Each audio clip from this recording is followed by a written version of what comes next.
Napakainit ng panahon ngayon. Pero kahit mainit, tara, kape muna tayo. Siyempre, unang gagamitin natin, coffee ko brown. Baka naman, coffee ko brown. Lagyan natin sa tasa. Ayan, lagyan natin lahat. At di lang yun, siyempre, kailangan natin ng malupit na tatlong ingredients. Unang-unang cinnamon. Ano ba ang cinnamon?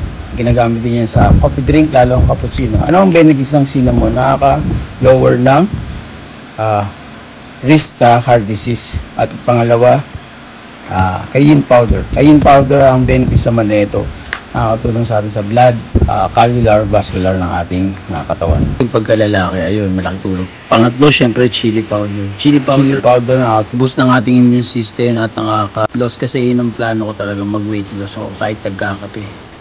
Talagyan lang natin siya ng mainit na tubig. Ayan, mga kapatid.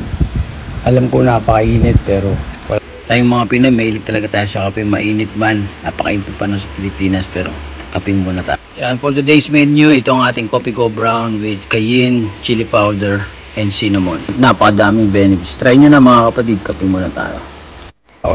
Maraming salamat. Yan, tara, kapin muna tayo. Yan, mayroon pa naman, tara, kapin muna tayo. See you sa ating next video. Ciao.